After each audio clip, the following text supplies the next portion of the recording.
ఉన్న ఈనాడు వేదికలైన రామనాయుడు స్టూడియో కావచ్చు, పద్మాలయ స్టూడియో కావచ్చు, అన్నపూర్ణ స్టూడియో కావచ్చు, ఇలా ఈ స్టూడియోలకు కూడా చిత్ర పరిశ్రమను ప్రోత్సహించాలన్న ఆలోచనతోటి ఆనాడు అత్యంత చౌకగా ఆనాటి ప్రభుత్వం సినీ పరిశ్రమ పెద్దలకు స్టూడియోల కోసం స్థలాలను కేటాయించడం జరిగింది.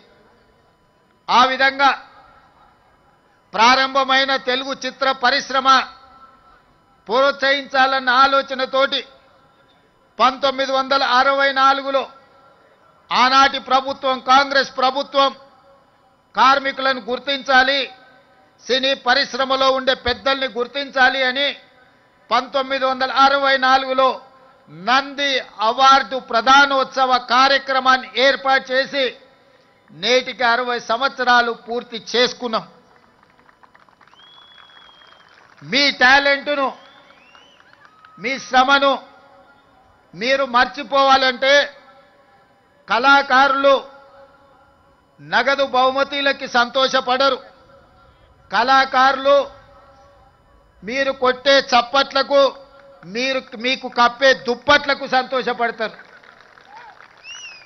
ఎంత సంపాదించినమని కాదు, ప్రేక్షకులు మీ యొక్క ప్రయత్నాన్ని చూసి ప్రేక్షకులు కొట్టే చప్పట్లను, సన్మానం చేసే వాళ్ళు కప్పే దుప్పట్లను చూసి సినీ కార్మికులు సంతోషపడి వాళ్ళ కష్టాన్ని మర్చిపోయి రాత్రింబగళ్ళు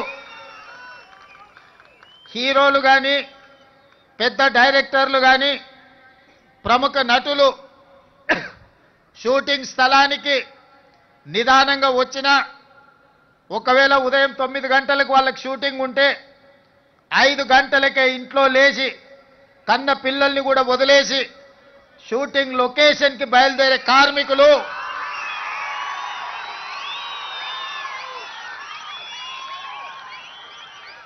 తెల్లవారక ముందే, కోడి కూయక ముందే కన్న పిల్లల్ని చూసుకున్నా చూసుకోకపోయినా నిబద్ధతతో, బాధ్యతతో చిత్ర పరిశ్రమకు అహర్నిశలు కృషి చేసి రాత్రి 9 గంటల వరకు షూటింగ్ ఉంటే 9 గంటలకే మీ పని అయిపోదు. గొప్ప కళాకారులు 9 గంటలకు షూటింగ్ ముగించుకొని వెళ్తే అన్ని సర్దుకొని మళ్ళీ ఇంటికి చేరే వరకు రాత్రి 12, 1 గంట అవుతుంది.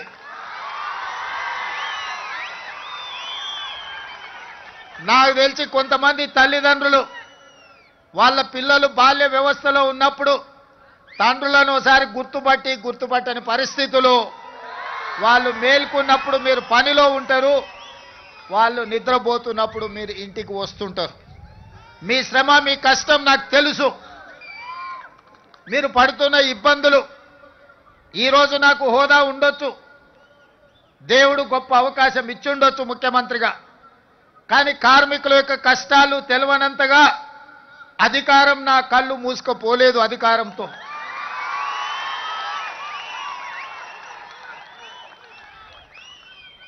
కార్మికులు, కవులు, కళాకారులను సన్మానించే నంది అవార్డు కార్యక్రమం తెలంగాణ రాష్ట్రం వచ్చిన తర్వాత కాలగర్భంలో కలిసిపోయింది 10 సంవత్సరాలు. మళ్ళీ రెండవ తెలంగాణ రాష్ట్ర ముఖ్యమంత్రిగా నేను బాధ్యతలు చేపట్టిన తర్వాత మీతో ఒక సత్సంబంధాలు ఏర్పరచుకోవాలి, మీ సమస్యల్ని తెలుసుకోవాలని మిత్రుడు నిర్మాత దిల్ రాజు గారిని ఫిలిం డెవలప్మెంట్ కార్పొరేషన్ చైర్మన్గా, తను కూడా గ్రామీణ ప్రాంతం నుంచి కష్టపడి పైకి వచ్చినవాడు, కార్మికుల కష్టాలు తెలుసుకొని రాష్ట్ర ప్రభుత్వానికి వారధిగా ప్రయత్నం చేస్తాడు, వారధిగా ఉంటాడు అని వారిని నియమించడం జరిగింది. వారితో మాట్లాడి తెలుసుకొని ఆగిపోయిన నంది అవార్డుల కార్యక్రమాన్ని కార్మికులకు, కళాకారులకు ప్రజా యుద్ధ నౌక తండాలలో, గూడాలలో, మారుమూల పల్లెల్లో ఉండే పేదల కోసం జీవితం సర్వం త్యాగం చేసిన గద్దర్ అన్న పేరు మీద గద్దర్ ఫిలిం ఫేర్ అవార్డ్స్ ని ఒక కళాకారుడి పేరు పెట్టి, ఒక పోరాట యోధుడు, ఒక విప్లవకారుడి పేరు పెట్టి 10 సంవత్సరాలు ఆగిపోయిన గద్దర్ ఫిల్మ్ అవార్డ్స్ ని గొప్పగా నిర్వహించడం ద్వారా ఈ దేశంలోనే పరిశ్రమకు ఆదర్శంగా నిలబడే ప్రయత్నం చేసినాం. మిత్రులారా, ఆనాడు మీ శ్రమతో నంది అవార్డులు సాధించడమే గొప్ప అనుకున్నాం. కానీ మీ శ్రమ వల్ల హైదరాబాదు నగరంలో విస్తరించిన తెలుగు సినీ పరిశ్రమ నంది అవార్డులు కాదు, ప్రపంచంలోనే గొప్ప అవార్డైన ఆస్కార్ అవార్డులకి ఈరోజు గుర్తింపు పొందింది. అంటే ఆ శ్రమలో డైరెక్టర్లు, నటులే కాదు, దాని వెనుక నిరంతర శ్రమ ఉన్న ఈ కార్మికుల యొక్క శ్రమ ఉన్నది. మీ రక్తాన్ని చెమటగా మార్చి దారబోసి షూటింగ్లో ఫైటర్స్ ప్రాణాలు వదులుకుంటే ఈనాడు ఆస్కార్ అవార్డులు రావడం జరిగింది. ఈనాడు తెర మీద మీరు కనిపించరు, 2.5 గంటలు తెర మీద కనిపించే రంగుల రాట్నం, దాని వెనకాల ఉన్న మీ కన్నీటి చరిత్ర ఉన్నది. ఆ విజయం వెనకాల కార్మికుల యొక్క శ్రమ ఉన్నది. ఈనాడు మహిళా కార్మికులు కూడా తమ జీవితాన్ని సర్వాన్ని త్యాగం చేసి ఈనాడు సినీ పరిశ్రమను నిలబెట్టడానికి ప్రయత్నాలు చేస్తున్నారు. అందుకే మిత్రులారా, మీ కష్టాన్ని తెలుసుకోవాలి, మీకు ఈ ప్రభుత్వం అండగా నిలబడాలి, మిమ్మల్ని వీలైనంత మేరకు ఆదుకోవాలి. తద్వారా తెలుగు పరిశ్రమ ఈనాడు టాలీవుడ్గా కాదు, హాలీవుడ్ నుంచి కూడా ఇక్కడికి వచ్చి షూటింగ్లు జరగాలి. ఈ హైదరాబాద్ నగరం ప్రపంచ సినీ పరిశ్రమకు ఒక వేదిక కావాలన్నదే నా ఆలోచన.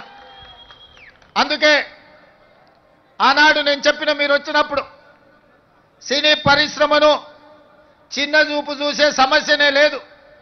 ఈనాడు ప్రతివాడు, నేను ఐటీ ప్రొఫెషనల్లను, హైదరాబాద్ నగరానికి ఐటీ అడ్డాను,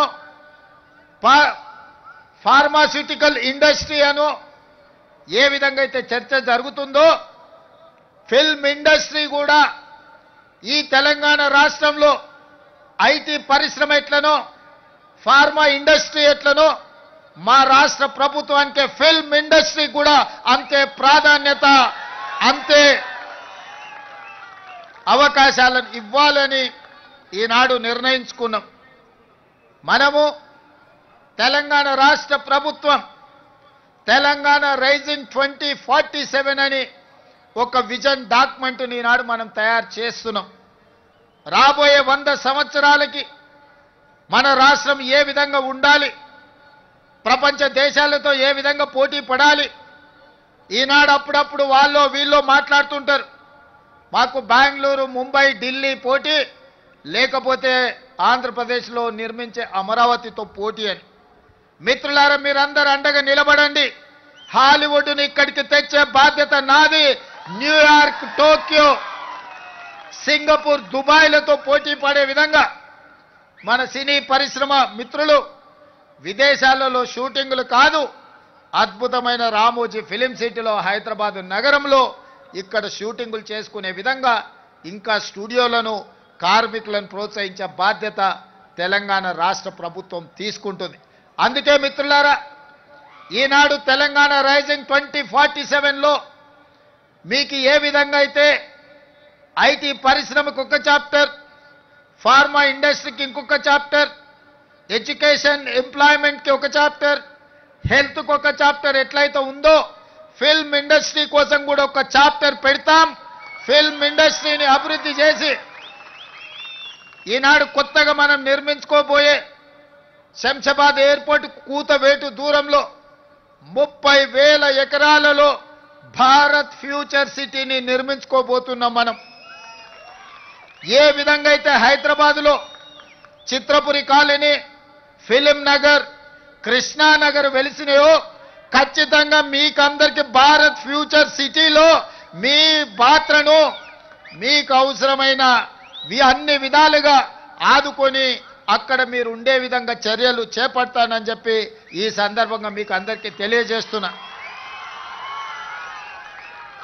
ఈరోజు హెల్త్ ఇన్సూరెన్స్, డెత్ ఇన్సూరెన్సే కాదు, మా కార్మికులు ఆరోగ్య భద్రత పూర్తి స్థాయిలో తీసుకోవాలని, అనుకోకుండా ప్రమాదవశాత్తు ఎవరైనా మరణిస్తే ఆ కుటుంబాలను ఆదుకోవాలని, ఇదే కాదు నేను ఈ వేదిక మీద నుంచి మా అధికారులకు సూచన ఆదేశాలు ఇస్తున్నా.